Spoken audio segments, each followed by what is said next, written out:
bags and fuse. Bags and fuse. I did one call for the fuse. Okay. You know what? All three have been for fuses. Yeah. Sorry. 1, 2, 3, 4. Four calls in 1 year. This was put in March last year. So they're popping the fuses with the bed Yeah, so if it's like a towel there and a fuse goes, you know. Or rags, towels. And is it everything heavy. no space out of it, that's it. Mr. Jim came for fuse. Go Jim, over there, over there. That's it. I only care about it. And the way inside the piece. So if I've been to a machine, you'll usually find that I've moved the J box, junction box for the fuse up on top. Open the So you can just replace the fuse in that, right? So it's just sitting here. G-box is the fuses. So if you have to adjust the lid, you don't have to adjust on this one. Yeah. Because this one doesn't press down on the seal. But it still has the same controller for the motor. So you connect this to the programmer that I have. And You can adjust the open angle.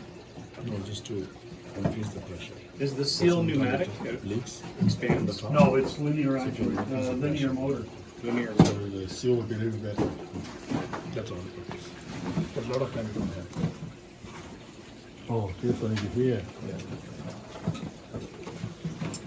This is a reset. This is the dream. That's the thing, that's a reset.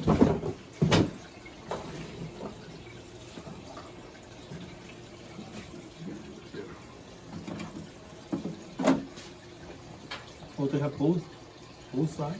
Yeah, so the cord goes to this box, Okay, but this is what. No. and then the So cord comes in if the I back. replace it, I have to over here, Yeah, and then I can replace it already. yeah, right?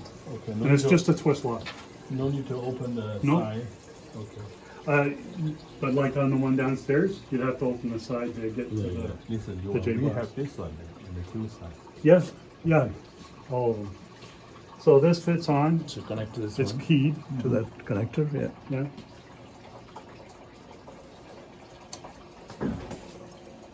This is for diagnostic. No, this is actually for adjusting the motor, Lid.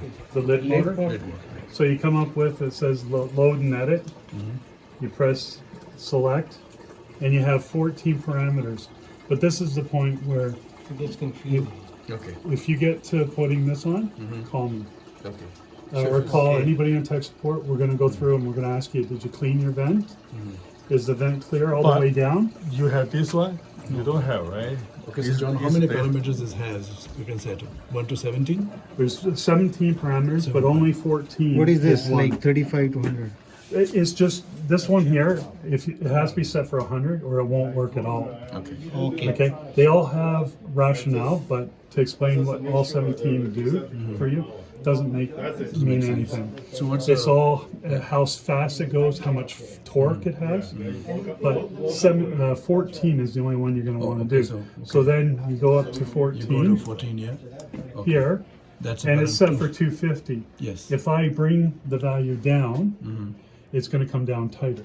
But Okay. on this model, it doesn't make sense to make it tighter, unless somebody's pushed it way up and it's not locking properly. Okay. Okay. So, but anytime you think you have to do an adjustment because of leakage, call, Yeah. have this, and I'll walk you through it. You'll be done in 10 minutes. So right now it is set on 250. It's 250, but all units are different. So what's the unit for this one? Why? 250. It's because when they're calibrated, when they teach, that motor, this will remember what the top and the bottom of that stroke is. When it goes all the way out and all the way back in. So all the way in is when it's open. All the way out is its out portion. So it's got optic sensors in that motor that tell it when it's top and bottom. Everything else in between is done with this. Okay, so 250 is just telling it how much force and how far down to go. So just not force, but how far down it comes.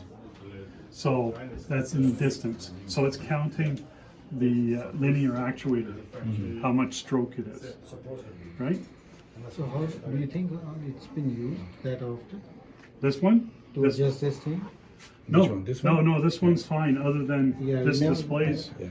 bump. So below 250 will be the more linear, more pressure, like a more like movement for the lid. Yeah, it's gonna be if somebody smashes this up Yeah. and trying to get at it. And it's, this one's gonna say, not locking properly, coming down and coming back up. Okay, the distance went up.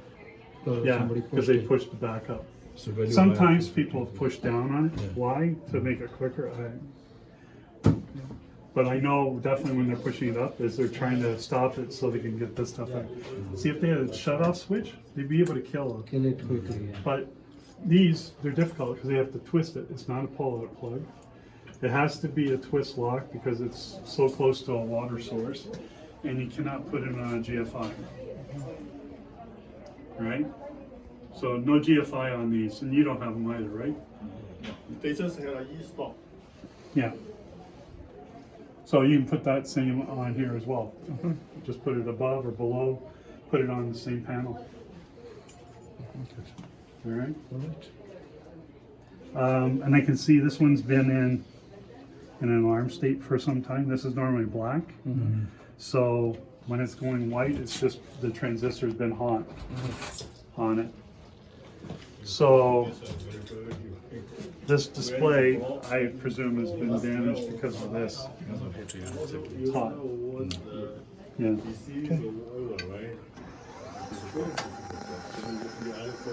But you'll see this one now will, you'll hear the compressor. Now. That's the compressor. That's inflating the seal. Seeing the seal, okay. So we have another model. All the future models will have the diaphragm on the compressor as well, not using water. Compact series all use the compressor to inflate the seal and the diaphragm. And that's why the new model of Vortex will incorporate all of this. This will be one solid unit, and you don't have an arm or anything. And it has the ability to, for you guys, if you have to open it, to be able to lift it up. This one, if it fails, and the fuse is blown, unless it's operable, you can't open this. Okay? So that's one of the other reasons why the future design is to incorporate one that can actually open the lid. Not continuously, but in the event you would open it and empty it. So this one pressure switch is included? Pardon me? Pressure switch? The pressure switch is mounted right here on the back. Yeah. So there's a tube up here, and you can pull down on it, but you have to take the side panel off. So on most of the Vortex Plus, they're all mounted on the back here.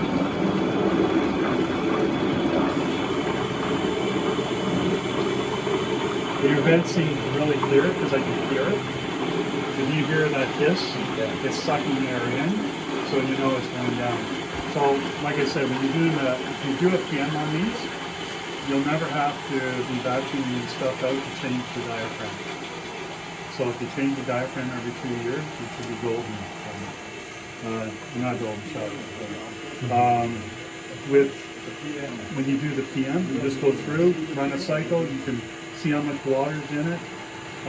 You know your solenoid's open, you're closing properly, you know it's filling properly, right? So you can do a PM check within 5 minutes. Now within the 5 minutes you discover the diaphragm's not holding, now you have further work to do. But at least you've gone through, and if you find any leaks, if it's just a fitting that needs to be tightened, you can do it at that time. But that way you're double checking the diaphragm, its use, and if you discover anything else, you can repair it at the same time. But just remove the panels and you can do that. But just call and we can walk you through it. All right, guys. Okay. Thank you so much Thank you. for your time. Lunchtime.